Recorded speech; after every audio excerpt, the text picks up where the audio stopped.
I trust that everyone's doing well. As we reach to the end of this semester, I hope that you finish the rest of semester well. I also hope that you all stay healthy and strong in the middle of this pandemic crisis. Even though we are not meeting together at the church to have worship service, let's keep our faith strong to fight this difficult pandemic situation. And before having offline meetings for worship service soon at the church, you can listen to this message as a part of your individual worship service. And I want to mention that I am very happy to receive your summary and reflection for each week. I can tell you that God will bless those who are walking with His Word, and God will give wisdom and strength to those who do follow His Word and act upon His will. I also appreciate that you are trying not only to listen to the word but also to spend some time to read the Bible individually and to have prayer time as well. I'll speak in Korean for the first half and in English for the second half, so you can choose to listen to the language you prefer. So I'll mark the time in the description note below when I begin to speak in English. 오늘 말씀의 제목은 빛 가운데 행하라 예요. 그래서 말씀은 요한 1서 1장 5절에서 10절까지예요. 우리말 성경 요한 1서 1장 5절. 우리가 그리스도에게서 듣고 여러분에게 전하는 소식은 이것입니다. 곧 하나님은 빛이시니 하나님 안에는 어둠이 전혀 없습니다. 만일 우리가 하나님과 사귐이 있다고 하면서 여전히 어둠 가운데 행한다면 우리는 거짓말하는 것이며 진리를 따라 사는 것이 아닙니다. 그러나 하나님께서 빛 가운데 계신 것처럼 우리가 빛 가운데 행하면 우리에게는 서로 사귐이 있고 하나님의 아들 예수의 피가 우리를 모든 죄에서 깨끗하게 해 주십니다. 만일 우리가 죄가 없다고 말한다면 우리는 자신을 속이는 것이며 진리가 우리 안에 없습니다. 만일 우리가 우리의 죄를 자백하면 하나님은 신실하고 의로우신 분이시므로 우리 죄를 용서하시고 모든 불의에서 우리를 깨끗하게 해주실 것입니다. 만일 우리가 죄를 짓지 않았다고 말한다면 우리는 하나님을 거짓말쟁이로 만드는 것이며 하나님의 말씀이 우리 안에 있지 않습니다. 그래서 우리 지난주일에는 요한일서 1장 1절에서 4절 말씀을 살펴봤죠. 그리고 첫 번째로 성육신 하신 그 그리스도는 실제이다. 그리고 둘째로는 성도들의 교제의 대상은 예수님이시고 그것을 통해 우리는 참 기쁨을 누릴 수 있다라고 말씀드렸어요. 그렇다면 오늘은 1장 5절에서 10절까지의 말씀을 통해서 두 가지 정도 또 살펴보려고 해요. 그래서 믿는 사람들은 하나님과의 교제를 위해서 두 가지의 기본 자세를 가져야 한다고 말씀하세요.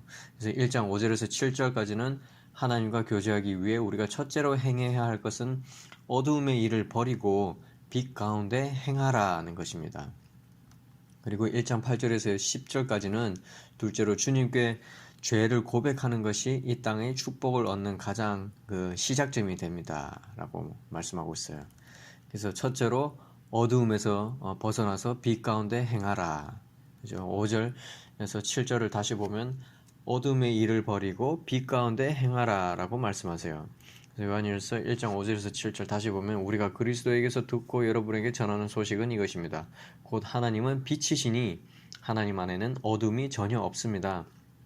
만일 우리가 하나님과 사귐이 있다고 하면서 여전히 어둠 가운데 행한다면 우리는 거짓말하는 것이며 진리를 따라 사는 것이 아닙니다. 그러나 하나님께서 빛 가운데 계신 것처럼 우리가 빛 가운데 행하면 우리에게는 서로 사귐이 있고 하나님의 아들 예수의 피가 우리를 모든 죄에서 깨끗하게 해주십니다. 그래서 요한복음을 비롯해서 성경의 또 여러 부분에서 하나님을 빛으로 묘사하고 있어요. 그리고 1장 5절에서 본 바와 같이 어둠, 악의 영역과 이 빛, 하나님의 영역이 항상 대비가 되고 있어요. 성경 여러 부분에서. 어둠이 아닌 빛 가운데서 우리가 행하기를 한다고 말씀하세요. 우리가 무슨 말과 행동을 하든 간에 빛 가운데 하라는 말씀이시며 우리의 행함, 우리의 행실을 또한 요구한다는 것이에요. 그래서 잠시 그 성경 여러 구절에 나온 빛과 어둠을 이렇게 비교 대조시켜 보면은 이사야서 9장 2절에는 빛, 생명, 소망의 상태를 뜻하고 또 어둠으로는 그늘, 사망, 절망의 상태를 또 대조시키고 있어요. 그리고 요한복음 1장을 보면은 빛은 세상을 밝힐 수 있고 어둠은 빛을 인식할 수 없다고 또 말씀하시고, 사도행전 26장을 보면은 빛은 하나님의 권능이고 어둠은 사탄의 권능이라고 또 얘기를 하고 있어요. 또 로마서 13장을 보면은 빛은 빛의 갑옷, 그리스도의 옷, 그리고 선한 행위라고 말씀하시고, 어둠은 어둠의 일, 악한 행위, 방탕, 술 취함, 음란, 호색, 다툼, 시기, 정욕, 육신의 일, 이렇게 묘사하고 있어요. 그리고 고린도후서 4장 6절을 보면은 빛은 하나님의 선물이고 어둠은 본성적인 마음의 상태라고 묘사하고 있어요. 그리고 에베소서 5장하고 6장을 보면은 빛은 선한 모든 것의 원천이 되고 착함이고 의로움이고 진실함이 되고, 어둠은 열매 없는 일들 그리고 은밀히 행하는 것들을 또 어둠으로 묘사하고 있고, 에베소서 6장 보면은 빛은 하나님의 전신 갑주이고 어둠은 악한 영의 세력이라는 묘사를 하고 있어요. 그리고 골로새서 1장을 보면은 빛은 사랑의 아들의 나라, 구속, 그리고 죄 사함을 의미하고, 또 어둠은 강력한 속박, 흑암의 권세, dominion of darkness, 이렇게 표현되어 있어요. 그 다음에 요한 1서를 보면은 1장에는 빛은 하나님의 임재, 하나님과의 교제를 뜻하고, 어두움은 하나님의 임재 가운데 존재할 수 없다는 것을 의미해요. 그리고 요한 1서 2장을 보면은 빛은 영구한 특성, 그리고 사랑함이 드러나고, 어둠에는 일시적인 특성이고 미워함이 드러난다고 말씀해요. 그래서 빛은 항상 진리와 관련이 있고, 빛은 선한 것이든 악한 것이든 무엇이든 노출시켜 준다는 거예요. 이 빛 속에서는 선과 악이 명확히 구분될 수 있다는 의미예요. 어두움은 또 은폐나 은밀함을 묘사하는 것일 수 있어요. 거짓 교사들은 하나님께서 특정한 소수에게만 주시는 특별한 지식과 능력을 자기들이 소유하고 있다고 주장할 때가 있어요. 그러나 빛의 본성은 항상 그 넘쳐 흐르는 은혜를 채우는 것이에요. 그리고 어둠이 없다는 것은 그늘에 감추거나 비밀로 되어 있다는 것이 없다는 의미예요. 그래서 다시 1장 5절로 요한 1서 돌아가 보면은, 우리가 그리스도에게서 듣고 여러분에게 전하는 소식은 이것입니다. 곧 하나님은 빛이시니 하나님 안에는 어둠이 전혀 없습니다 라고 말씀하세요. 그래서 5절을 보면 하나님은 빛이시다라고는 사실을 알려주고, 또 창세기 1장 3절에 보면은 하나님께서 제일 먼저 빛을 창조하셨다고 나와요. 빛이 창조됨으로 이 혼란하고 공허한 이 흑암이 물러가고 광명과 질서와 이 창조의 세계가 열려졌어요. 그래서 이 빛이라는 것은 곧 창조의 시작이요, 그 세계의 열쇠라는 것이에요. 특히 그리스도를 향해 나타난 그의 사랑과 하나님의 사랑과 함께 그 빛이 사람들이 죄로 인해 어두워진 삶 속에 들어오셨어요. 그래서 하나님이 빛이 임하는 곳마다 어두움이, 흑암의 그 권세가 물러가고 새로운 창조의 역사가 일어나기 때문이에요. 또한 우리는 이 빛 대신 하나님께 감사해야 돼요. 우리가 영생을 얻은 것도, 그리고 이 세상의 축복과 은혜를 누리는 것도 어둠의 세력에서 벗어날 수 있으므로 살 수 있는 것이고, 하나님께서 또 빛으로 존재하시기 때문에 가능한 거예요. 우주 만물의 창조자이시며 참 생명과 빛이신 하나님께 우리 모두가 감사하며 살기를 원해요. 그래서 두 번째로 또 볼 수 있는 것은, 주님께 죄를 이렇게 고백하는 것이 이 땅의 축복을, 용서의 축복을 얻는 가장 시작점이 된다는 것을 말씀해요.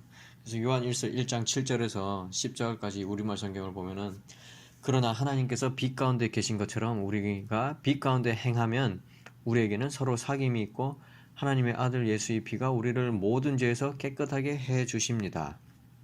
만일 우리가 죄가 없다고 말한다면 우리는 자신을 속이는 것이며 진리가 우리 안에 없습니다.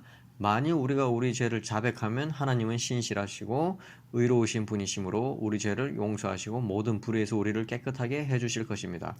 만일 우리가 죄를 짓지 않았다고 말한다면 우리는 하나님을 거짓말쟁이로 만드는 것이며 하나님의 말씀이 우리 안에 있지 않습니다.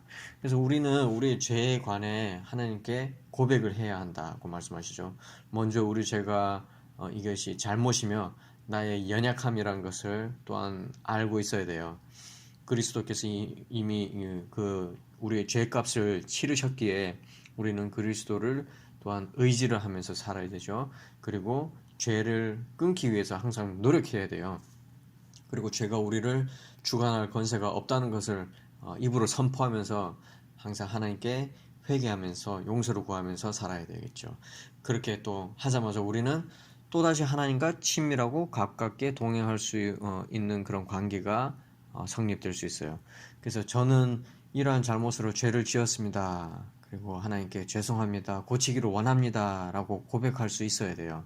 그렇게 할 때 우리에게 그 흑암의 권세 어둠이 거치고 우리 아버지께 하나님 아버지께 가깝게 또 다가갈 수 있어요. 그래서 8절 9절의 이 포인트는 그리스도인들은 여전히 죄와 싸우고 있으나 하나님께서 백성을 정결케 하시려고 예수님의 피를 준비하셨다는 것이에요. 우리는 죄를 범할 경우라도 이 용서의 약속을 하나님께서 주셨다는 것을 알고 죄를 고백하고 항상 용서를 받아야 해요. 그래서 8절과 9절을 보면은 만약 우리가 죄가 없다고 말한다면 우리는 자신을 속이는 것이며 진리가 우리 안에 없습니다. 만약 우리가 우리 죄를 자백하면 고백하면 하나님은 신실하고 의로우신 분이시므로 우리 죄를 용서하시고 모든 불의에서 우리를 깨끗하게 해주실 것입니다. 그래서 진리를 소유하고 있다면은 우리는 인간의 이 선천적인 연약함과 죄성을 부인해서는 안 될 것이에요.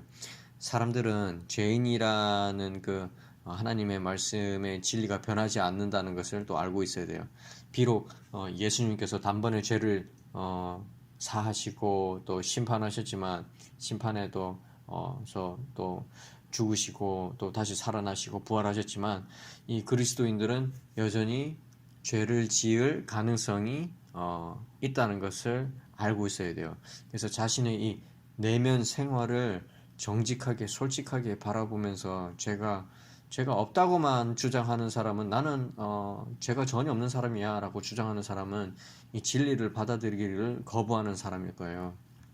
그래서 구절을 또 보면은 우리의 죄를 자백하면이라고 말씀만 하시죠. 그래서 나의 생각이나 행위나 의도가 잘못되었다는 것을 하나님께 아뢰고 고백하고 또 용서를 구하고 두 번 다시는 같은 죄를 짓지 않도록 하나님께 이렇게 약속한다는 것을 의미해요. 우리 모두는 하나님의 용서를 필요로 해요. 죄가 있다는 것을 인정하고 내가 언제나 죄를 지을 수 있다는 것을 또 인정하고 구체적인 행위들에 관해 하나님께 이렇게 아뢰었고 또 이렇게 약속을 올려드리는 거예요.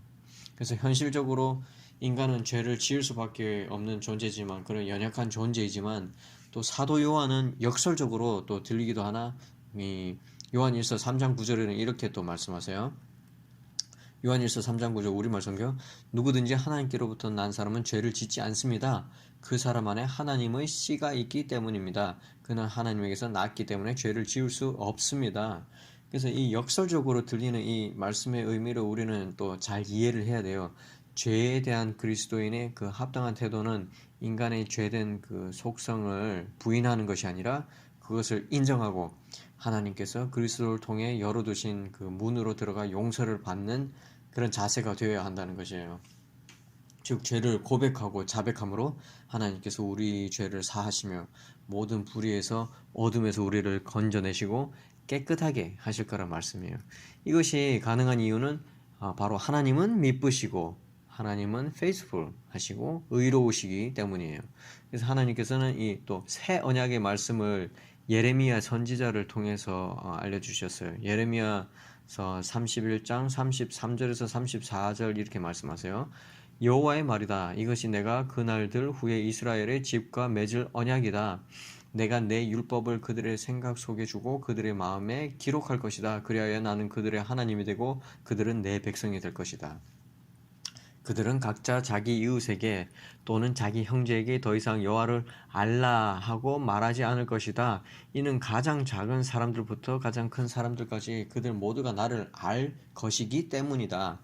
내가 그들의 죄를 용서하고 그들의 죄를 더 이상 기억하지 않을 것이다. 여호와의 말이다. 그래서 우리 주님은 용서하시는 하나님이세요.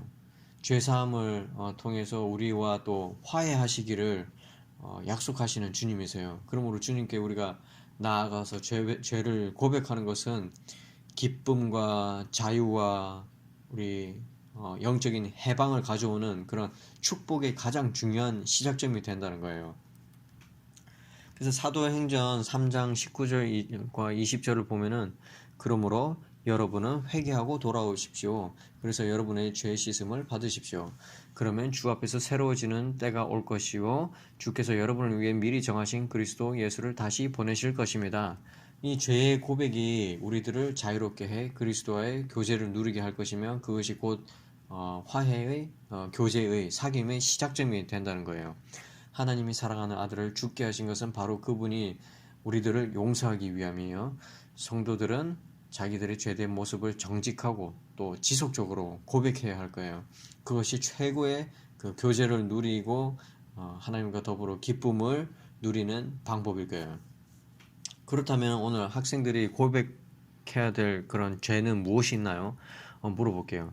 만약 그 죄가 있다면은 지체하지 말고 머뭇거리지 말고 하나님께 죄를 고백하고 용서를 구하고 깨끗하고 정결한 모습으로 다시 하나님께 나아가야 할 거예요. 그러므로 주님과 함께하는 그 교제의 시간을 갖는 기쁨의 시간들이 넘쳐날 줄로 믿어요. 마지막으로 이 6개의 이 질문을 함께 살펴보면 좋겠어요. 우리가 하나님과 진실된 교제를 하고 있는지 판단할 수 있는 중요한 질문들이 되는 이 6가지 질문이에요. 첫 번째로 내가 하나님과의 교제 안에서 해결되지 않은 긴장이나 갈등이 있는가? 하나님의 속성에 벗어난 나의 모습은 있는가? 라고 물어봐야 될 거예요. 둘째로 하나님과의 교제에 우리는 적절한 시간을 함께 보내고 있는가? 또는 큐티의 시간을 내가 갖고 있는가? 나만의 개인적인. 그리고 셋째로 우리는 숨김없이 정직하게 하나님과 의사소통하고 있는가? 말씀을 바탕으로 우리의 생각, 관심사, 계획, 감정 또는 동기들이 진실되게 하나님과의 의사소통이 되고 있는가? 그 다음에 넷째로 하나님과의 동일한 비전을 공유하고 있는가? 같은 방향을 향해 내가 걸어가고 있는가? 다섯째로 우리는 하나님과의 교제 속에 헌신된 모습이 있는가? 과연 우선순위가 하나님께 있는가? 라고 물어봐야 될 거예요. 여섯째로 우리는 이기적으로 나 자신의 문제만 바라보고 있는가? 아니면 다른 사람들의 유익을 동시에 구하고 있는가? 또한 이웃 사랑을 실천하고 있는가? 라고 물어봐야 될 거예요. 그래서 항상 이 질문들을 스스로 우리에게 하면서 신앙과 믿음을 확인하고 항상 점검하는 모든 베델교회 학생들이 되기를 소망하고 바랍니다. 마지막으로 기도 제목을 조금 시어했으면 좋겠어요. 첫 번째로 오늘 들은 말씀을 위해서 말씀들을 들은 것을 이렇게 기억하면서 내가 빛 가운데 행하고 죄를 고백하기에 게을리하지 않는 신앙생활을 위한 그런 기도가 필요할 거예요. 둘째로 우리 코로나 바이러스가 계속되고 있는데 이 바이러스로부터 자유하고 또 빨리 백신이 생기고 그로 인해서 또 교회 모임이 빠른 시일 내에 다시 정상적으로 회복될 수 있게 기도해야 될 거예요. 셋째로 지금 시기가 학교가 거의 다 학기 마무리가 되고 있는데 마무리 잘 하고 또 학기가 마무리된 학생들은 즐겁고 유익하고 믿음이 성장해 나가는 이 여름 방학의 기간이 될 수 있도록 함께 기도해야 될 거예요. So from now on, I'll be speaking in English for the same content. So the title of today's sermon is Walking in the Light. The scripture we are going to look at today is 1 John chapter 1 verse 5 to 10. 1 John 1 5 to 10 NIV. Light and darkness, sin and forgiveness. This is verse 5. This is the message we have heard from him and declare to you. God is light. In him there is no darkness at all. If we claim to have fellowship with him and yet walk in the darkness, we lie and do not live out the truth. But if we walk in the light as he is in the light, we have fellowship with one another. And the blood of Jesus, his Son, purifies us from all sin. If we claim to be without sin, we deceive ourselves, and the truth is not in us. If we confess our sins, he is faithful and just, and will forgive us our sins and purify us from all unrighteousness. If we claim we have not sinned, we make him out to be a liar, and his word is not in us. As we looked at 1 John chapter 1, verse 1 to 4 last Sunday, I said the incarnate Christ is a reality. And Jesus is the one whom we must have fellowship with so that we can enjoy the true joy. Today, we will look at verse 5 to 10, and I'll make two brief points. So it tells us that those believers must have two basic attitudes in order to have genuine fellowship with God. So in verses 5 to 7, the first thing we need to do in order to have the fellowship with God and one another is to leave behind the darkness and walk in the light.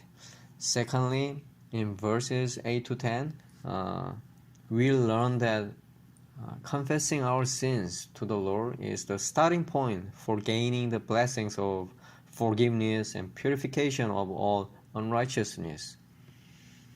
First, we must forsake darkness and walk in the light. Verses from 5 to 7 tell us that we should walk in the light to have fellowship with Him and one another. 1 John 1 5 to 7. This is the message we have heard from Him and declare to you. God is light. In Him there is no darkness at all. If we claim to have fellowship with Him and yet walk in the darkness, we lie and do not live out the truth. But if we walk in the light, as He is in the light, we have fellowship with one another. And the blood of Jesus, His Son, purifies us from all sin. In many sections in the Bible, including the Gospel of John, God is described as light. And as seen in verse 5, darkness, the domain of evil, and the light, the domain of God, are always contrasting. It tells us what we do in light, not in darkness. Anything what we say or what we do, it means that we should walk in the light, and it also demands our action. So let's compare the light with darkness from several verses in the Bible.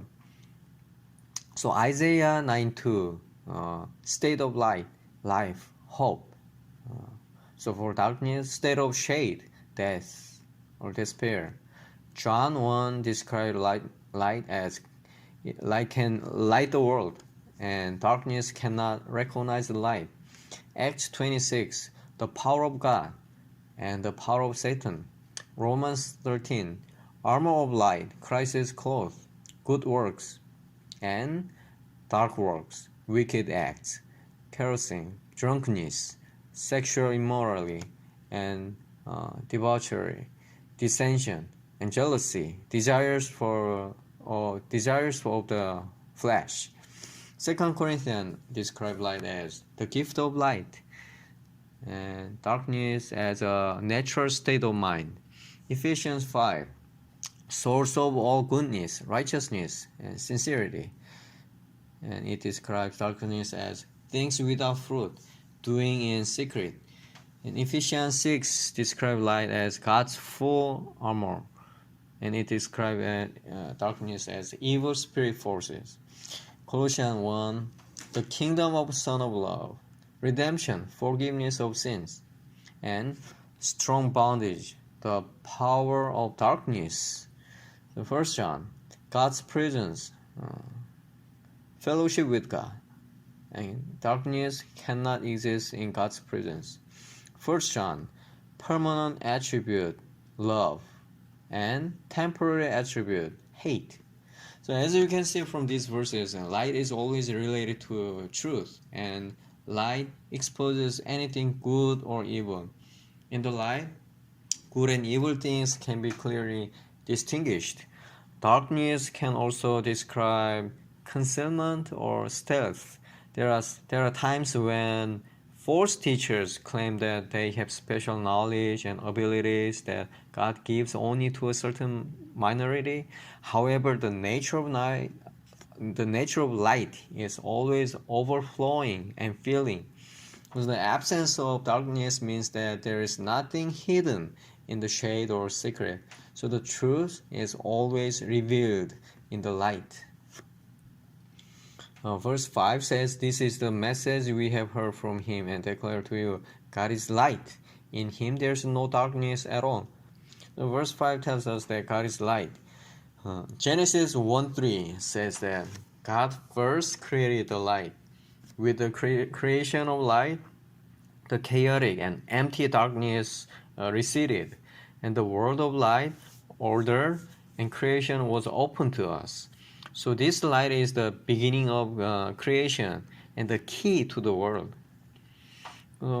With God's love through Christ, the light came into people's dark life because of their sin.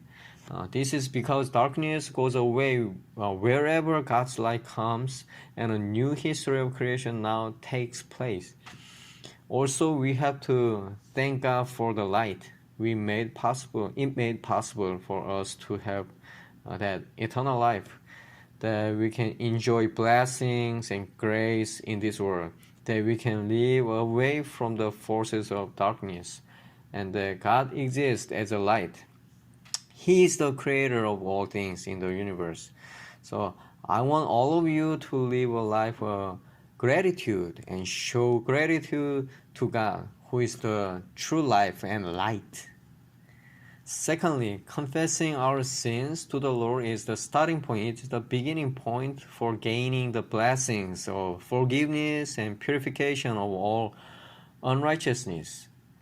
So 1 John 1:7-10 NIV, it says, "But if we walk in the light as he is in the light, we have fellowship with one another.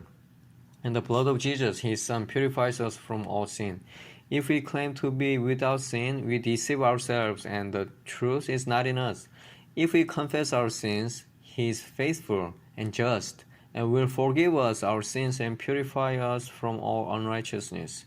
If we claim we have not sinned, we make him out to be liar, and his word is not in us." So we must confess to God about our sins. First, we need to know that our sin is wrong and that it is our weakness. We have to rely on Christ because Christ has already paid the penalty of our sins.